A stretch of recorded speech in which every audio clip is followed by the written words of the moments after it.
Estamos de regreso en su programa Actualidad Fiscal, Tecnológica y Financiera. En este bloque estamos preguntándole a Silfrido cuál fue el avance de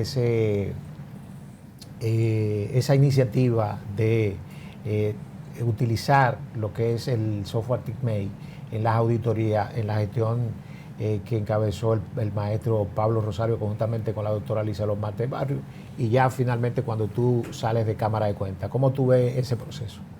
Fíjate, el tema tecnológico allá viene dado con la revolución que se hace con el personal. Ya mencionamos el tema de los jóvenes auditores, pero sí, junto a eso hay que destacar que es en esa gestión que se traen los coordinadores de auditoría.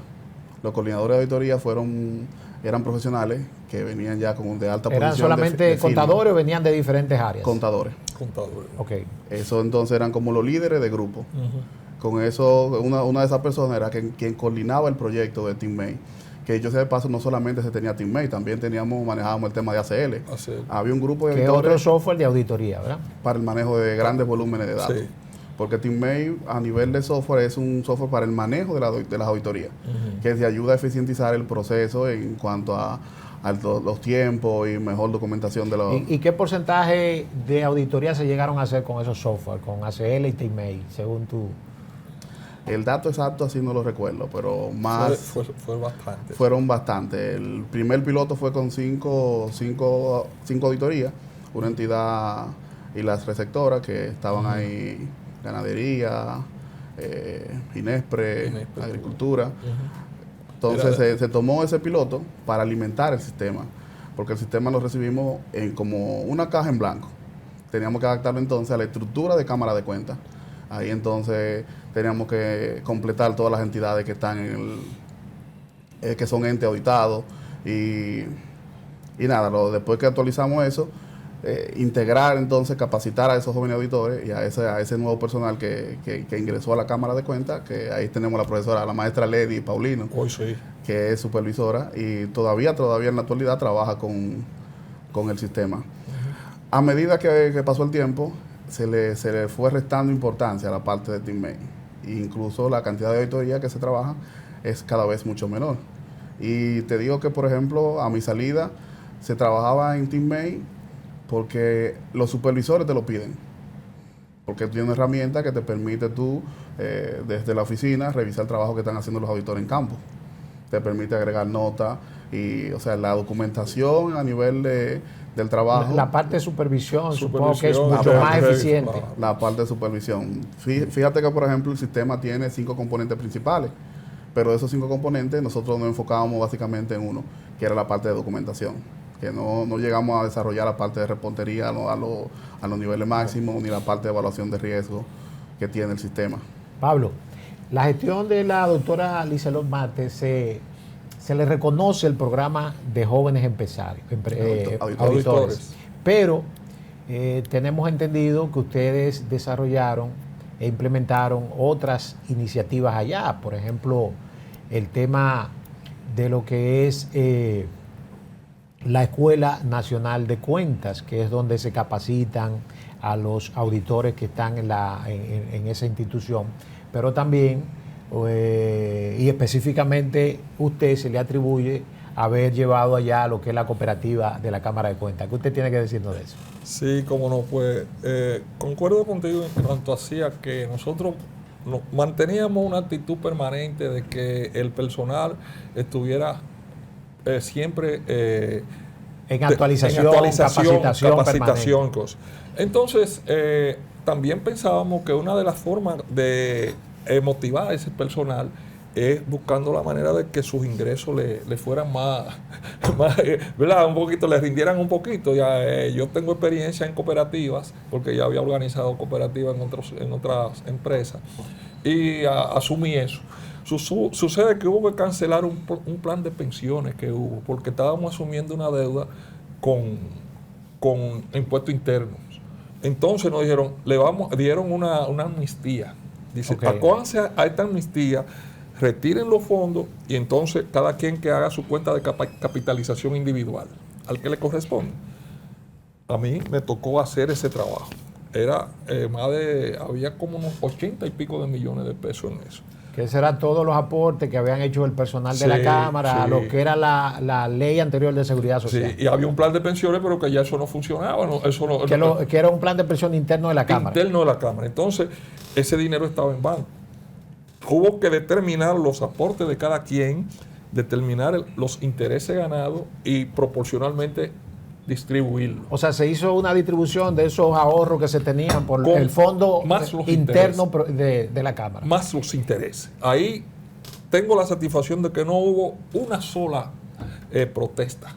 Yo hice eso, pero fue un trabajo, te digo, arduo, y cada quien, mire, su capital es tanto, los intereses son tanto, la proporción de intereses sobre el total de capital, entonces tú lo multiplicas por el factor. Entonces lo que hicieron fue que a partir de ahí se incorporaron a lo que es la ley de seguridad social. Sí, no incorporaron. Con el sistema de capitalización individual. Pero entonces a mucha gente le sobró dinero porque recibió muchísimo más de lo que... Por el tema de los intereses que generó esos fondos. Y yo le propuse que fundáramos una cooperativa. Una cooperativa, excelente. Y logré, con la doctora que me ayudó bastante, tuvimos todo un año dándole un capital semilla a la cooperativa. Logré que de otras instituciones nos ayudaran para comprar, hacer especie de un supermercado allá, ¿verdad? De venderle cosas que no fueran ni pesadas. Que es la tarea propia que hacen la cooperativa, perfecto. O sea, darle diferentes servicios. Aparte de prestarle dinero, pero también queríamos que si tú vas, a la gente se le va una buena parte de sus ingresos en la compra de alimentos. Entonces, si tú puedes comprar la sardina, los espaguetis, el arenque, allá mismo en la cooperativa, pero sale más barato también. Bueno, entonces eso yo espero porque, claro, cuando salí, no sé, y me dicen que se mantuvo, y hubo gente que por los préstamos que le hacíamos con unos intereses muy bajos, que compraron su solarcito y después, poco a poco, la cooperativa, yo creo. No, de hecho, Sifido llegó a ser vicepresidente de la cooperativa. Qué bueno. Y fíjate que yo soy testigo de eso que dice el maestro Pablo de Rosario. La cooperativa recibió a sus inicios un capital semilla de 600,000 pesos, que fue lo que permitió el impulso. Junto a esto también el seguimiento que le hacía el maestro específicamente de cerca.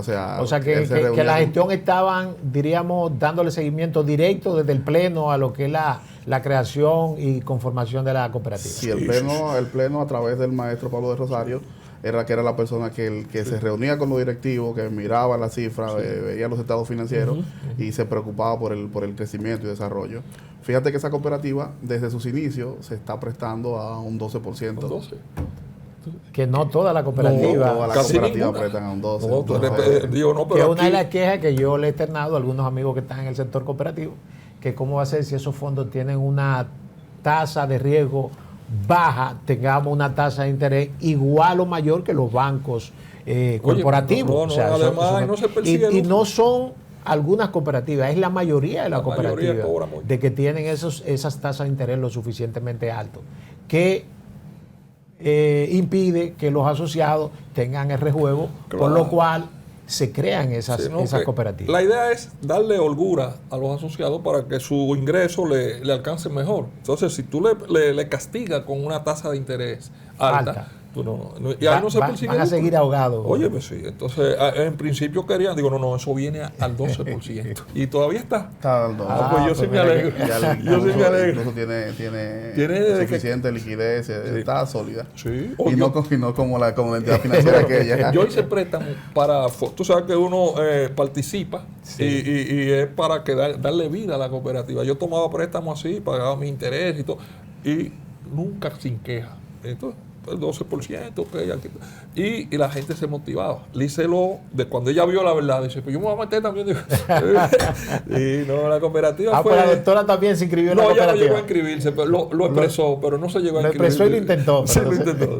Pero una de las cosas que a mí que recuerdo con mucha satisfacción es esa, el haber fundado esa cooperativa, porque yo sé que es una institución que permanece y es útil para todos. No, y que los fines que se crean la cooperativa son sumamente nobles, solidaridad, apoyo en todas las situaciones que se le presentan a los asociados.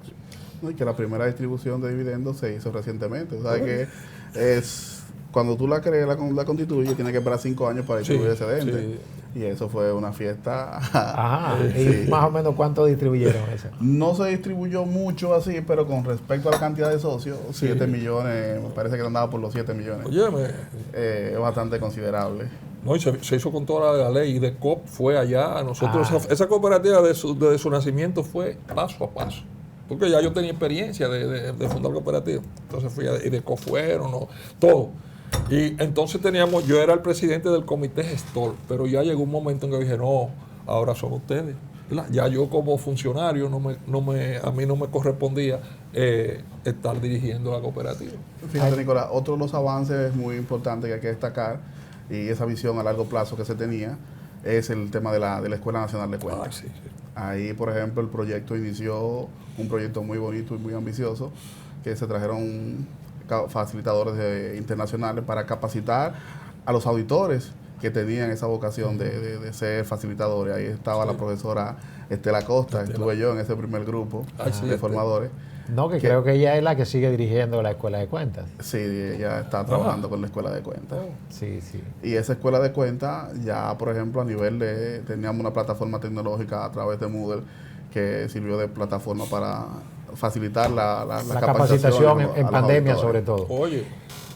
Maestro Rosario, ¿cómo ve usted la actual situación de la Cámara de Cuentas después de usted haber durado como vicepresidente casi 9 años en la Cámara de Cuentas? Nicolás, la veo con mucha pena, porque me mortifica ver que la Cámara sigue girando sobre como cuando un perro trata de morderse la cola, siempre haciendo lo mismo. Yo he pensado, la Cámara de Cuentas, para que pueda responder ampliamente a lo que es el mandato constitucional, debe transformar la parte operativa, que no riñe en nada con lo que es la Constitución. La parte legal. No, en absoluto. Constitución y la propia ley. Perfecto. Mira, si tú me permites, bueno, no. Yo cuando me puse a pensar en eso, digo, bueno, los segmentos o los ámbitos que audita la Cámara de Cuentas son 4, básicamente.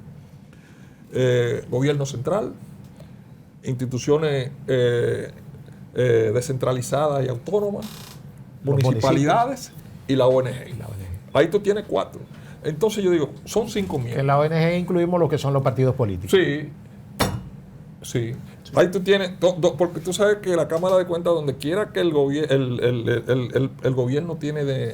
interviene con fondos, tiene acceso a auditar. Es correcto. Entonces yo digo, si de ese pleno o de ese bufete directivo tú especializas a 4 de los 5 y le asignas responsabilidad individual, usted es responsable de la auditoría del gobierno central, usted es responsable de las auditorías municipales, yo soy responsable de la ONG, y así, ¿qué ocurre? Hay una responsabilidad individual y una responsabilidad colectiva. No colectiva, porque después al final, cuando tú vas a firmar los informes, todos firman. Todos tienen que firmar. ¿Qué pasa? Si tú sabes que a nosotros nos gusta mucho el pugilato. Si yo soy el de municipalidad, yo quiero destacarme, pero tú también estás ¿tú me entiendes? Y tú verás que el número de auditorías que se realizan va a aumentar. Va a incrementar. Pero entonces eso no altera nada, porque tú tienes una persona que está en el pleno, vamos a decir que es un vicepresidente, porque ya yo diría, no, quitémoslo de presidente, un presidente y 4 vicepresidentes, para que cada vicepresidente tenga uno de los segmentos de auditoría que hay que... O sea, que usted lo que está planteando es que cada miembro del pleno tenga una responsabilidad respecto a un sector del gobierno o de las ONG. De las entidades auditables. Ok, perfecto. De las entidades auditables de la Cámara, que a cada quien le corresponda un segmento. ¿Tú me entiendes? El segmento gobierno central. Sí. El segmento gobierno central. El segmento municipio. Descentralizada y ONG. Eso te da una elasticidad, porque tú lo que has hecho es descentralizar la actividad y va a funcionar y va a fluir porque cada quien va a estar atento a rendir. Pero cuando están los 5 mancomunados. No, se hizo la auditoría de Bánica. Bueno, yo no sé, porque no, pero si tú tienes que ver con los ayuntamientos, dices, no, espérate. ¿Tú entiendes? Mira, que un punto importante de la gestión fue la productividad a nivel de auditoría. Eso es. Cuando entran los encargados de ejecución, me parece que eran 5 en ese entonces, se le asignó, se le medía el desempeño por la cantidad de trabajo que presentaba. O sea, que había más o menos una serie de competencias. Y se daba el tema de la competencia. Y eso crea, esa competencia es sana.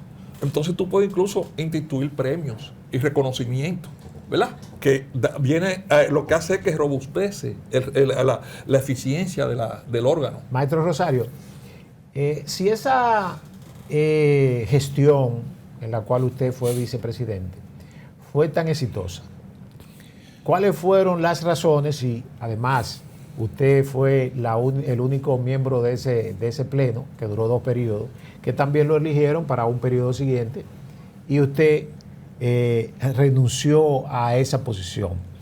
¿Cuáles fueron las razones? Pero vamos a querer, maestro de Rosario, que usted en el próximo bloque se lo diga a nuestros amigos televidentes. Nos vemos ahora.